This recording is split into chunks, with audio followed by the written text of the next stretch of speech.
Assalamualaikum warahmatullahi wabarakatuh. Pemirsa Tawaf TV, apa kabarnya hari ini? Semoga sehat selalu dan dalam perlindungan Allah Subhanahu wa taala. Dalam Hazanah Timur Tengah ini kita akan membahas tentang sikap remaja masjid terhadap konflik Timur Tengah.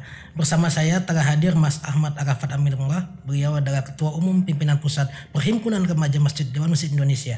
Assalamualaikum Mas Arafat. Waalaikumsalam. Apa kabar Mas? Alhamdulillah. Baik. Alhamdulillah. Terima kasih atas kehadirannya Mas Arafat. Terima kasih sudah mengundang. Baik, begini Mas, kalau kita lihat konflik Timur Tengah itu kan sudah berlangsung sejak lama, antara lain misalnya antara Palestina dan Israel, bahkan sejak berdirinya tahun 1948 itu berarti sudah 71 tahun perjuangan Palestina dalam melawan penjajahan Israel. Begitu juga ada konflik lainnya, misalnya perperangan di Yaman, kemudian ada pemutusan hubungan diplomatik antara Arab Saudi dengan Qatar. Nah, mungkin secara umum nih, bagaimana remaja masjid Mas Arafat melihat konflik yang terjadi di antar sesama negara Muslim, terutama di Timur Tengah? Bagaimana Mas? Ya, Bismillahirrahmanirrahim. Assalamualaikum warahmatullahi wabarakatuh. Alhamdulillahi wa kafa, wassalatu wassalamu ala nabiyil mustafa wa ala alihi wa sahbihi wa manittaba'al huda, amma ba'd. Terima kasih pertanyaannya Mas Ibrahim. Pertama, kita melihat realita umat Islam saat ini di beberapa negeri Islam, khususnya di Jazirah Arab maupun Timur Tengah, memang menunjukkan kondisi yang masih sangat memprihatinkan ya, khususnya dalam contoh kondisi Palestina maupun di beberapa tempat lain. Hal ini kita bisa pandang merupakan salah satu sunatullah gitu ya, sebuah hal yang tentunya sudah digariskan, dan kita pun banyak yang mengatakan sudah diambang akhir zaman, di mana akan ada memenuhi nubuah-nubuah ya, yang kita juga akan song-song. Dan saya pikir konflik-konflik yang terjadi di Timur Tengah itu berakar dari perbedaan prinsip, perbedaan persepsi, dan juga perbedaan dalam hal penerimaan terhadap perbedaan identitas, kemudian kepentingan, kemudian tentunya konflik beberapa kali meruncing menjadi sebuah konfrontasi, menjadi sebuah agresi yang tentunya lagi-lagi umat Islam yang menjadi korban, khususnya umat Islam dari kalangan sipil yang tidak berdosa, yang tidak memiliki andil dalam konflik tersebut. Tentunya kita dari remaja masjid, pertama kita berdoa kepada Allah Subhanahu wa taala dalam hal semoga umat Islam senantiasa dijaga marwah, izzah, dan keberadaannya dimanapun di negeri ini. Sebagaimana dalam beberapa kesempatan ketika isu-isu ini mengemuka, kita sering mengadakan kunut nazilah gitu ya, kita berdoa karena umat Islam dimanapun adalah satu bagian yang tidak terpisahkan, meskipun sekali lagi realita kita hidup di negara secara global yang dipisahkan dengan sekat-sekat negara, dengan berbagai macam ragam etnis, identitas, kebudayaan, dan seterusnya.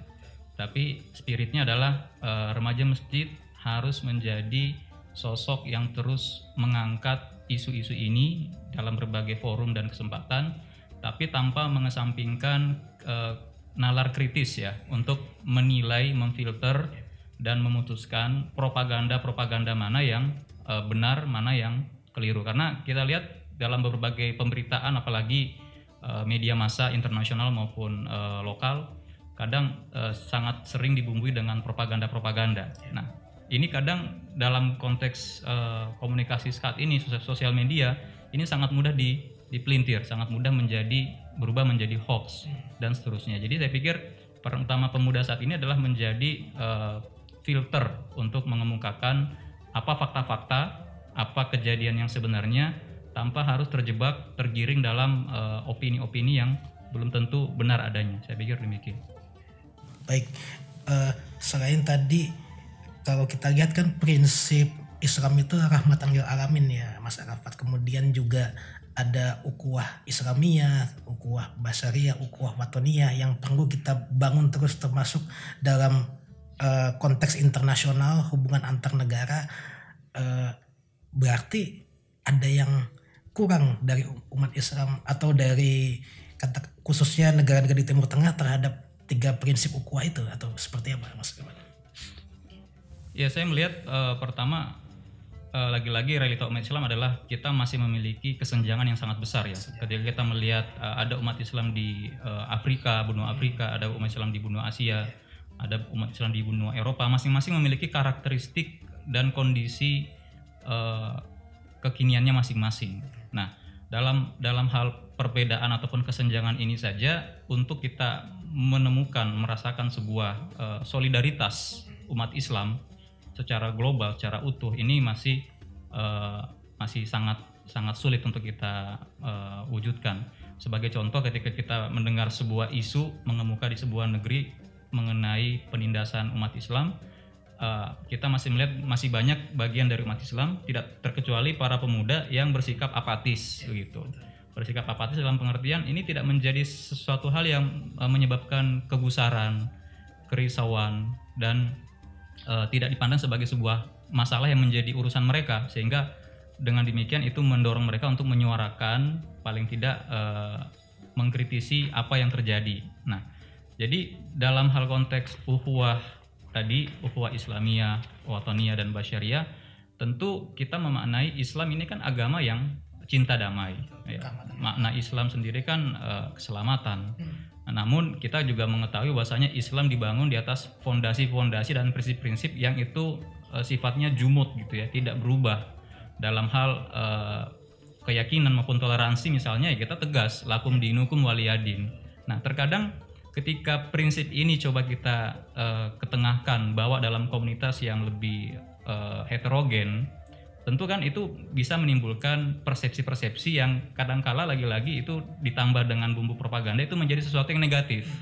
Ya, ketika kita melihat bahwa ini senantiasa menjadi bahan mentah untuk dijadikan alat untuk memperuncing konflik, tentunya kita mesti melihat bagaimana remaja masjid ataupun para pemuda bisa menjadi aktor perekat dan pemersatu serta pendamai, juru damai, ketimbang menjadi objek agitasi maupun yang pada akhirnya menjadi seperti apa yang terjadi di Arab Spring, yang mana berawal dari unjuk rasa yang notabene diikuti oleh mayoritas para pemuda, namun pemuda lah yang menjadi korban pertama.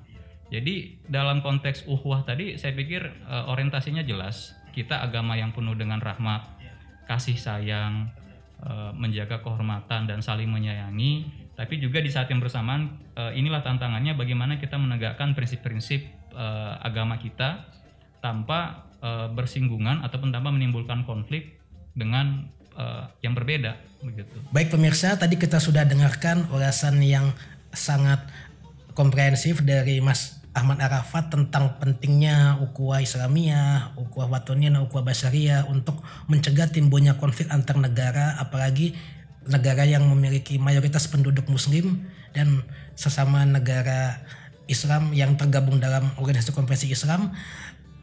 Kita lanjutkan kembali dialog ini, tetaplah di Tawaf TV.